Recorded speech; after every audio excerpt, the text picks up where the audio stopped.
আসসালামু আলাইকুম। সবাইকে আজকে ভিডিওতে স্বাগত জানাচ্ছি। আমি একদিন ল্যাবে, ইনফ্যাক্ট কংক্রিট নিয়ে মাইক্রোস্কোপি ল্যাবে, মানে কংক্রিটের ভিতরে কি কি কেমিক্যাল কম্পোজিশন আছে সেটা দেখব বলে আমি তার স্যাম্পল তৈরি করতেছি। তো এই ল্যাবের একজন স্টাফ আমাকে এসে বলল যে এই স্যান্ড পেপারগুলো কে নষ্ট করেছে। বললাম আমি তো একটু পরে এসেছি, আমি তো জানি না। তো সে যেটা বলল তার সামারি হচ্ছে এরকমটা যে এই স্যান্ড পেপারগুলো তো $2 করে দাম। যদিও $2 আসলে খুব বেশি টাকা না অস্ট্রেলিয়ার রেসপেক্টে, কিন্তু তারপরও সে কেন এই স্যান্ড পেপার কয়েকটা নষ্ট হয়েছে এবং কে নষ্ট করলো তার জন্য সে খোঁজ খবর লাগাই দিল, বলল কে নষ্ট করলো তাকে আমি ইমেল দিয়ে জানাবো কেন নষ্ট করলাম। তা আমি খুব অবাক হয়ে গেলাম, কারণ RMIT-র মতো ইউনিভার্সিটি কত, এদের ফান্ড, এদের টাকার কোনো কমতি নেই, আর সে করে জব। তো সেই জবের মধ্যে সে যদি স্যান্ড পেপার কয়েকটা নষ্ট করে তাও RMIT কিছু যাবে আসবে না। কিন্তু এদের যে চিন্তা ভাবনা সেটা হচ্ছে কেন আমি নষ্ট করব। তা আমার কাছে খুব অবাক লাগে যে আমাদের দেশে যারা সরকারি চাকরি করে বা মানে তার মধ্যে আমিও হয়তো পড়বো, আমাদের মন মানসিকতা এরকম হয়ে গেছে যে সরকারি চাকরি করি বা সরকারি জিনিস মানে সেটা নষ্ট করতে হবে, নষ্ট করলে কি যায় আসে। তো এদের এই দেশপ্রেমের জায়গাটা আমাকে খুব অবাক করে যে তারা এই $2 স্যান্ড পেপার সে নষ্ট করবে না। সে একজন ছোট স্টাফ, কিন্তু তারপরও সে এই পেপারটা নষ্ট করবে না, যেন এই ইউনিভার্সিটির ক্ষতি না হয় এবং সামগ্রিকভাবে দেশের ক্ষতি না হয়। সাম্প্রতিক সময় আমাদের দেশে যেসব ঘটনা ঘটতেছে খুব অবাক করার মতো, মানে ভাবতেই গায়ে কাটা দিয়ে ওঠে যে দেশটা আসলে কোন দিকে যাচ্ছে। যেখানে একজন কর্মকর্তা ছাগল কাণ্ডের মাধ্যমে বের হয়ে আসলো কত হাজার কোটি টাকা, আর একজন কর্মকর্তার কত জমি, সারা বাংলাদেশে কোথাও জমি নেই।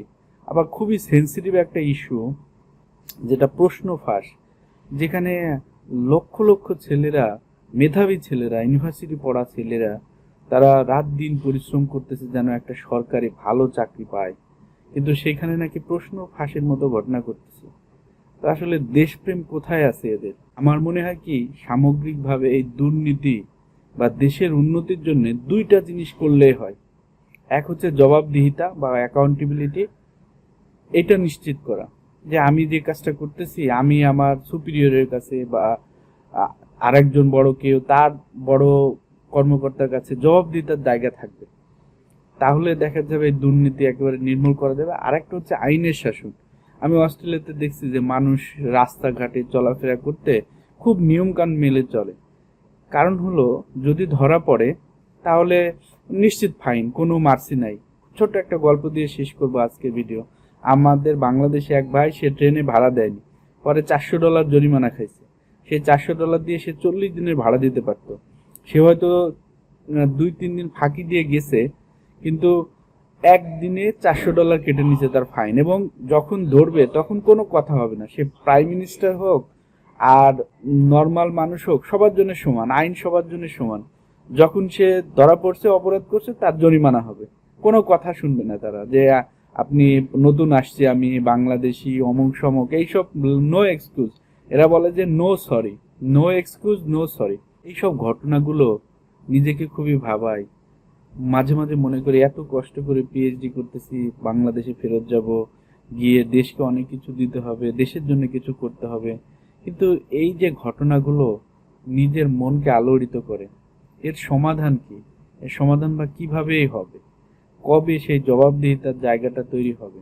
কবে আইনের শাসন প্রতিষ্ঠা হবে? হয়তো সেদিন বেশি দূরে নয়, কারণ আমি দেখতেছি সাম্প্রতিক সময়ে মানুষ দুর্নীতিবাজদেরকে খুব ঘৃণা করতেছে। আমার মনে হয় কি, দেশকে আগানোর জন্য শুধুমাত্র একটা এজেন্ডা বাস্তবায়ন করলে হয়, সেটা হচ্ছে সকল স্তর থেকে দুর্নীতি মুক্ত করা। হয়তো সে আশা একদিন না একদিন পূরণ হবে, সেই অপেক্ষায়। আসসালামু আলাইকুম।